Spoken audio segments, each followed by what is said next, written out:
예, 안녕하세요. 156화 ISO 45001 관점의 안전 업무에 대해서 재해석을 해보겠습니다.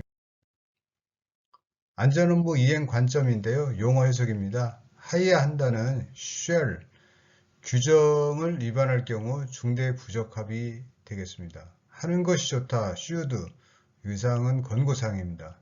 할 수 있다, 이 경우는 가능한 하여야 한다는 의미고요. 이행하지 않을 경우는 해당 근거 사유를 기록 관리하시면 되겠습니다. 비교 같은 경우는 부가적 정보를 제공하는 사항이기 때문에 그 ISO 측면에서는 지키지 않아도 무방합니다. 그렇지만 안전은 법문보다도 비고를 더 맹신 믿는 경향이 뚜렷하다고 판단이 됩니다. 다음은 금기사항입니다. 모든 작업은 허가를 승인받고 작업을 해야 한다.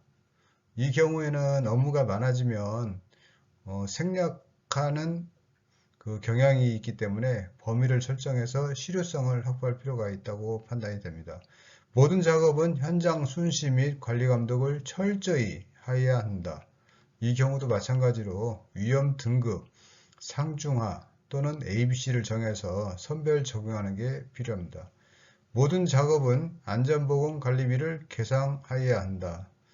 현재 일부 사업장을 보면 실질적으로 지배, 운영, 관리하는 작업에 대해서 건설업에서 지정하고 있는 지급 계상 대상과 다르게 확대 해석, 확대 적용하고 있는 것도 많이 있습니다. 현재는 2천만 원 이상이지만 각 공기업별로 이거를 범위를 확대해서 지급을 많이 하고 있습니다. 모든 수급사와 안전회의를 시행해야 한다. 대규모 조직 같은 경우는 안전회의를 전체 모여서 하기 어렵기 때문에 순번제로 주간 협력사를 지정을 해서 이렇게 하시면 좋을 것으로 판단이 됩니다. 매년 2월에 계획을 수립해야 한다. 특정 시기를 언급한 경우는 가능한 지켜야 되겠지만 1분기로 약간은 완화해서 운영을 하는 게 좋고요. 법에서 규정하고 있는 특정 월이 명시된 경우는 그대로 절차서를 기록 관리를 하셔야 됩니다. 종사자의 의견을 들어야 한다. 이 문구가 참 어려운데요. 우리가 안전보건 경영 방침 등 각종 그 안전보건관리 책임자의 의무에 대해서 종사자 의견을 듣고 있는데요. 저는 개인적으로 탑다운 사항은 과다 행정이 유발되므로 선벌 적용 이렇게 하고 좀 다르게 그러니까 현장에 맞게 적용하는 것이 더 효율적이라고 판단이 됩니다. 맞춤형 작업 노력입니다.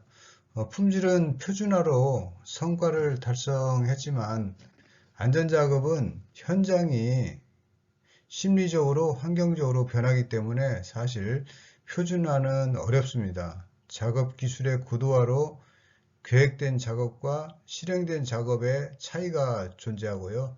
사업장별로 최적화는 가능하지만 현장과 본사의 인식 갭이 존재하기 때문에 표준화는 좀 어려운 것으로 판단이 됩니다.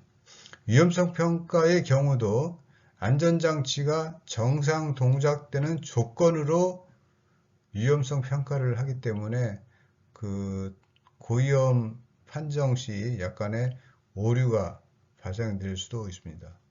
고위험 작업을 전문업체의 외주로 시행하지 못하도록 법적인 도급 승인 기준이 있는데요. 이 또한 그 외부 전문업체가 더 안전을 확보하고 더 일을 꼼꼼히 하는 경우가 있는데 이거는 법적인 제약이 좀 다소 존재하는 것 같습니다. 불안전한 행동의 예측과 통제가 어려운 것이 사실입니다.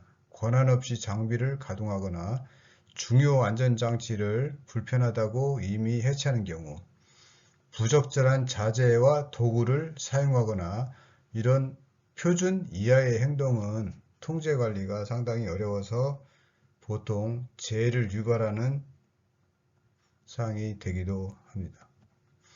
안전을 최우선하는 노력인데요. 안전성과 생산성이 균형을 이뤄야 안전관리는 고도화 또는 내실화가 가능을 합니다. 안전 모니터링 기술의 한계 극복사항인데요. 미묘한 현장 변화를 감지하거나 안전 심리 연속 하향 추세를 적기 감지해서 액션을 취하도록 경보를 발생하는 안전 모니터링이 약간은 한계가 있습니다. 사전에 저희가 할 수 있는 것은 제 강도나 제 빈도를 낮추는 것인데, 사후에는 시스템이 모니터링을 잘 해서 지속적인 안전관리 또는 안전문화의 그 수치를 경보를 발생할 경우 안전보건관리 책임자가 이를 기준으로 지시를 할 수 있기 때문에 상당히 좋은 모니터링 기술이지만 현장에 좀 내실화되게 적용되기는 좀 어려운 것 같습니다. 그 방법으로는 현장 순시, CCTV, 보고 체계, 안전 플랫폼 이렇게 적용이 되고 있습니다. 4차 산업과 안전의 그 관계도 있는데요. 추락사고 방지를 위해서 고소 작업자에게 추락 충격 방지용 특수 자켓을 전원이 착용하면은 사망 사고는 막을 수 있습니다. 그렇지만 작업성이 현저히 저하되기 때문에 그 실익을 좀 기대하기는 좀 어려운 게 사실입니다. 전쟁터에서 모든 병사가 방탄복을 착용할 수 있습니까? 배임 사고 방지를 위해서 배임 방지용 특수 장갑을 착용하면 되는데요. 이 또한 다른 작업과의 연관성 때문에 작업상이 저하될 수 있습니다. 전기 감전을 방지하기 위하여 차단기 조작 시 방염복을 착용하는 경우, 조작 금지 장치를 위하여 로또를 2중화, 3중화하는 경우, 작업성이 저하되고 불편하고 복잡하고 절차를 무시하려는 그런 시도가 있을 수 있습니다. 정전기 방지 같은 경우도 제전복 착용이 가장 효과적인데요. 제전판을 설치하거나 제전봉을 터치하면 제전이 되도록 현장의 여건에 맞게 운영하는 것이 안전이라고 판단이 됩니다. 다음은 결제 단계입니다. 결제 단계에서는 A가 작성을 하는 경우에 보통